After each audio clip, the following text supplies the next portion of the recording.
Hello, my name is Michalak and I'm a dietitian and food lover. Recently, I have come across statistics on the prevalence of prediabetes and diabetes. According to them, on average, every third person in the world has prediabetes, and every 10th suffers from diabetes, of which even half of people are unaware that they have the disease. Persistently high blood sugar levels can do a lot of damage to our body. Initially, it may be asymptomatic, but symptoms appear over time. The longer we do nothing about it, the more severe the consequences of high blood glucose become. It will not be an exaggeration to say that the excess sugar levels circulating in our blood vessels is a silent killer. As this is a significant problem that affects many people, in today's episode I will present you the most important symptoms that may indicate high blood sugar levels. I think that thanks to such knowledge, at least some of you will be able to closely observe your body so that you can act in time if necessary. I will also tell you briefly what the causes of high blood sugar are. So let's start the lecture. To better understand this topic, I will say in a few sentences what it's all about, this blood sugar. Well, after eating a meal, the level of blood glucose rises. This is because the carbohydrates we consumed are digested into sugar, which then passes from our intestines into the blood. As it circulates in blood, sugar is taken up by our body cells and used for their various needs. This is a perfectly normal psychological process. However, the problem begins when this sugar remains in blood vessels in high amounts for too long. We are then talking about the so-called hyperglycemia. Why is this happening? Well, for various reasons, cells have trouble trapping sugar from the blood. Consequently, they suffer from a deficiency of this ingredient. On the other hand, when sugar, meaning glucose, circulates in blood vessels for too long, it is toxic to them, it damages them. But I will talk about it more in the second part of the film. With this knowledge in mind, let's now move on to the symptoms that may indicate that we have high blood glucose. A symptom of too high blood sugar may be the need to urinate frequently, which is polyuria. If you've been going to the toilet more often than usual, it may be a warning signal. This is the result of our body's fight against excess sugar. On the biochemical level, the mechanism is quite complex, but it can be presented in a simple way. When our system receives information that too much glucose is circulating in blood, it tries to remove the excess. And it does it thanks to the kidneys and its excretion with urine. The more sugar, the more urine you pass and the more you go to the toilet. Some people even wake up at night every few hours to urinate. People with polyuria excrete more than 2.5 liters of urine a day. The result of excessive urine output, which is de facto removal of water and electrolytes, is increased thirst, also known as polydipsia. And here too we have a simple action. The more water we lose from the body, the faster we feel the need to replenish fluids. Of course, the increased feeling of thirst may result from many other reasons, including, for example, physical activity or high temperature. Nevertheless, increased thirst is one puzzle out of the whole puzzle.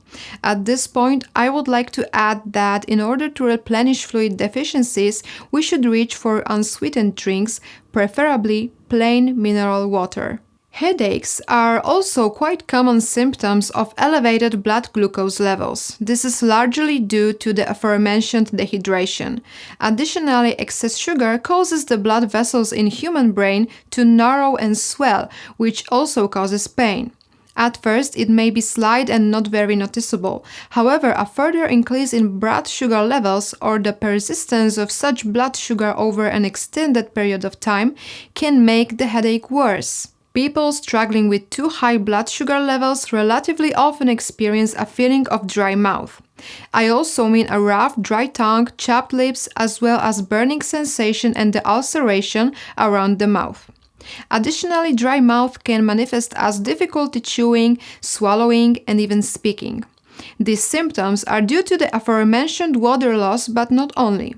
Experts confirm that the function of the salivary glands is impaired as a result of hyperglycemia, which leads to a reduction in salivation. A symptom of elevated blood glucose levels may also be chronic fatigue, which occurs even after a good night's sleep. As you know, our body needs fuel to function properly. and very often it is glucose. Unfortunately, as I mentioned at the beginning, in these states the cells have a problem with capturing sugar from the blood. And although sugar is still waiting in blood vessels, it cannot meet the body's energy needs. As a result, he lacks energy and we feel tired. Some people experience hunger pangs as a consequence of persistently high blood sugar levels. When our cells do not catch glucose from the blood, our body begins to emit very large amounts of insulin, a hormone whose task, figuratively speaking, is to push sugar inside the cells. However, an excess of this hormone can cause sugar to move rapidly into body cells and thus suddenly lower the level of blood sugar. Such action stimulates the appetite and therefore we feel ravenous hunger, otherwise known as polyphagia. It is worth adding here that the hunger may not be satisfied even when we have eaten a meal. At the beginning of this video, I said that if a high blood sugar stays in your blood vessels for too long, it damages them. As a result of this, blood flow through the brain may be impaired. In addition, excess sugar disrupts the functioning of neurotransmitters, leading to damage of brain nerve cells. Let's add to this the increased risk of the dehydration as a result of frequent urination, and our group of hyperglycemia symptoms can be extended and include concentration disorders and memory problems. The current state of knowledge also shows that elevated blood glucose levels can cause mood changes and cause malaise, sadness, and even anger. However, the mechanism of these dependencies is not well understood yet. Hyperglycemia can also manifest itself as skin changes like itching, inflammation, peeling of the epidermis, and even darkening of the skin, mainly around the neck, armpits, and groin. In addition, skin of people struggling with diabetes becomes less elastic. These symptoms are due to the fact that skin cells such as fibroblasts, melanocytes, and keratinocytes are disrupted under conditions of high blood sugar. For men, a symptom of prediabetes or diabetes may include erection problems.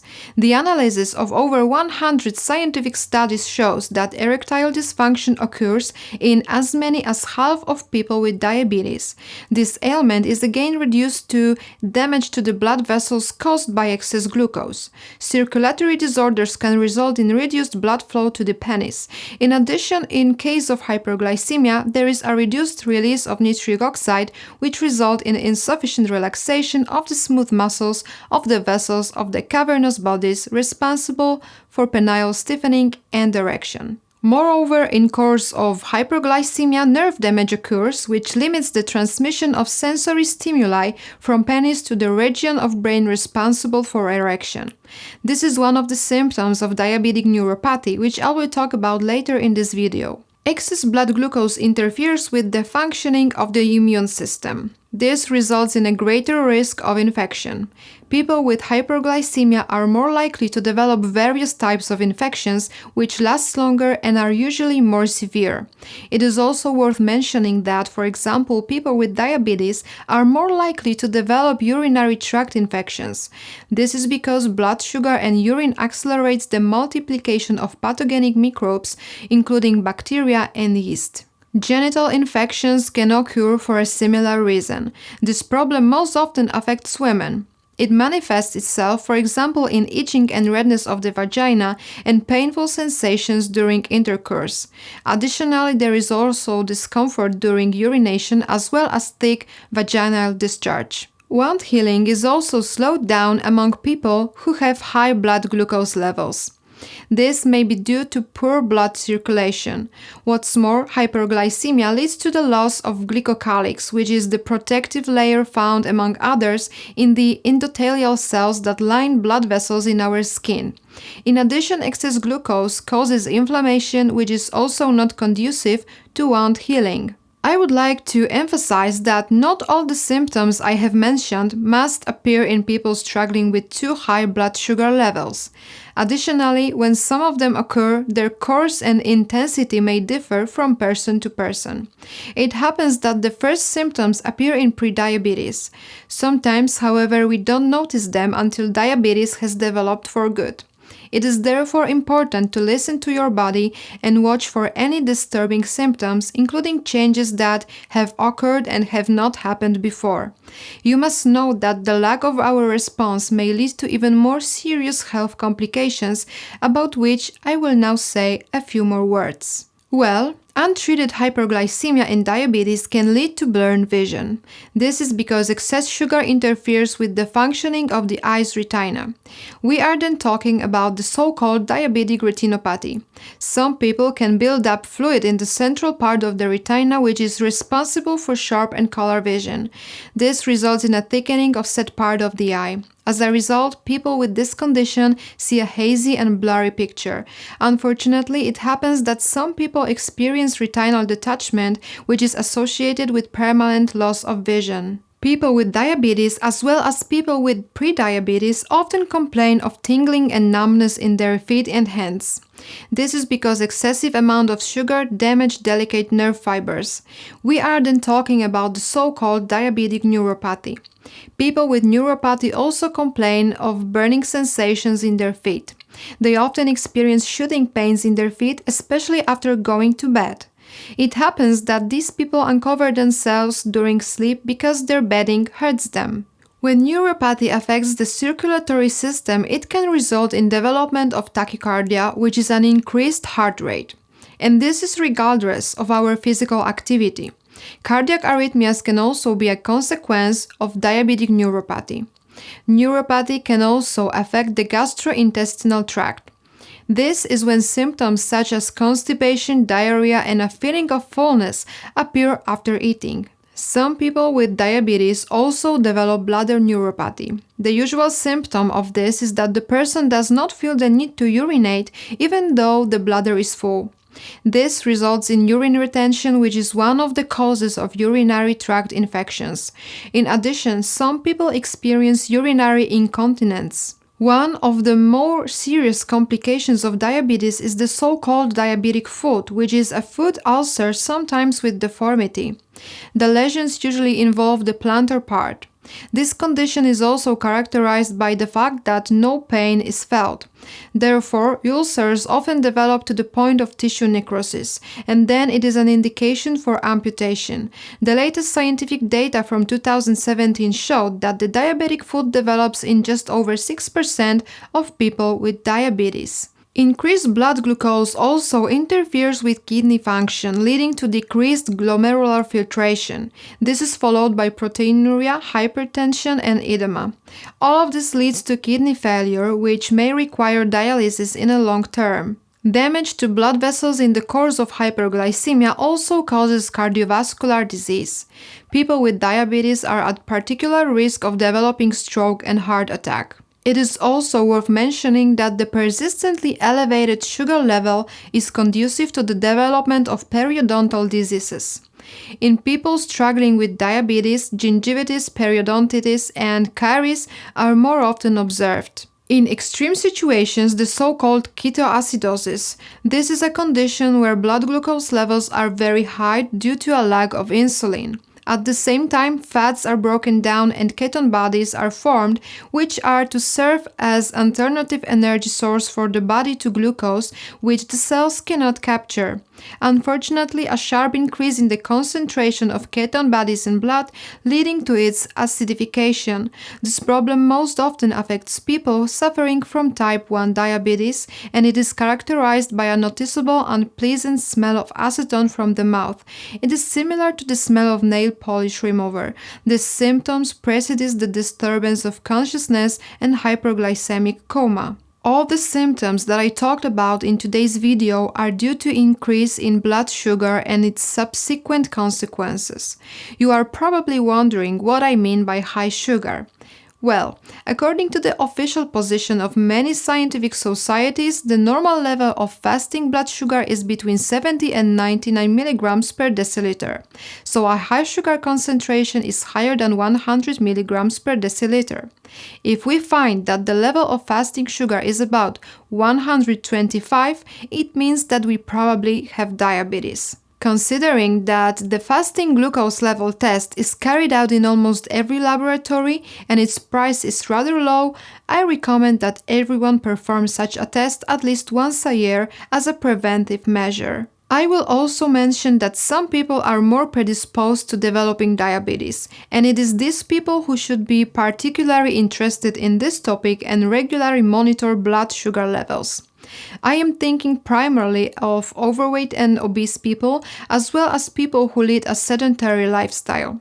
People whose parents or siblings have diagnosed diabetes are also at risk of developing diabetes. Diabetes can also develop in the course of arterial hypertension, increased triglycerides, and polycystic ovary syndrome, meaning PCOS. In addition, the risk of diabetes increases in people who consume large amounts of carbohydrates, including simple sugars. Smoking cigarettes and alcohol abuse are also conducive to the development of diabetes.